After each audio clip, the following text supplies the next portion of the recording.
regardant le visage de la terre, il est défiguré par les coups d'un être qui ne cesse de nous alarmer. Ce être incendie les joies des hommes avec du kérosène. À la tombée du soir, le bilan des victimes se fait en milliards de dizaines. Des jeunes, des enfants et des vieux, tous confondus. Ce tête se laisse distribuer par les hommes eux-mêmes comme des bonbons dans la rue. Aux quatre coins de la terre dans notre grande cité, il s'est installé en mettant du feu dans notre santé. Ce tête étend son oreille lorsque l'amour murmure. Il est là, il nous observe même à travers les murs. Il attend juste un faux pas, une porte d'ouverture, pour s'introduire dans un corps et imposer sa censure. C'est un véritable caméléon, champion du camouflage. Il peut prendre toutes les couleurs, noir, blanc, rouge, jaune ou les fruits du métissage. Ce tête cogne aux portes des cœurs et attend qu'on l'ouvre, avant qu'il ne prenne place dans le grand canapé. C'est avec le temps qui s'égrène que les experts découvrent que le centre des décisions a été menotté, incarcéré. Dès lors, le laisser-passer et le laisser-faire sont en pleine liberté. La grande boîte à panda court pour venir s'installer. Les maux de tête, fièvre, palus se précipitent à l'entrée, car le système de défense immunitaire et son armée sont tenus prisonniers. Mais c'est quoi, c'est qui ce tête qui commet ces atrocités? Beaucoup de personnes se demandent, mais comment faire pour résister? Toutes ces questions se comprennent puisqu'on a déjà aiguisé vos curiosités. Ce tête est celui que j'appelle le petit géant. Sa taille ne s'impose pas, mais ses dégâts sont importants. J'ose croire même qu'il fait partie des plus dangereux des êtres vivants. Mais pour éviter de vite conclure, je m'accorde un peu de temps. La masse populaire l'appelle souvent Sida. C'est un être sans pitié comme le venin d'un cobra.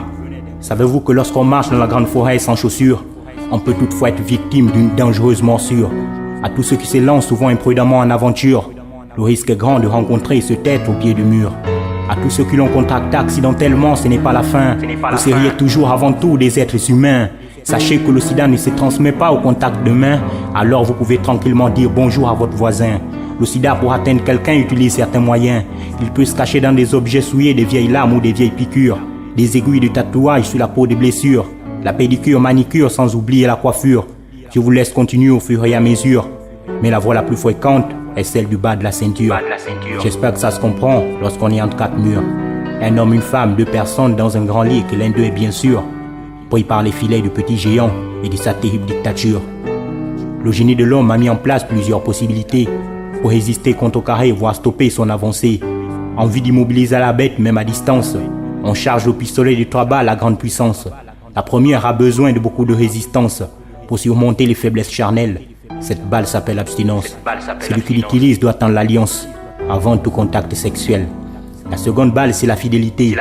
C'est pour comment se faire confiance, sans regarder à côté et se contenter d'être comblé par la présence de son partenaire de chambre, début janvier, fin décembre.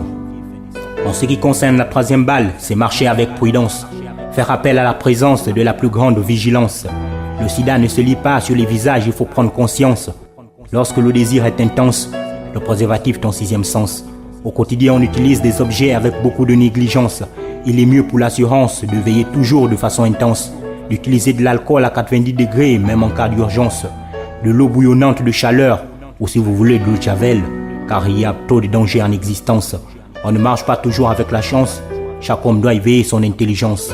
Ce jour viendra où nous parlerons du sida au passé, aux générations futures qui se laisseront transporter par cette triste réalité, comme une arme qui a tiré sur plusieurs âmes. Pour tous les hommes, ce sera une victoire pleine de larmes.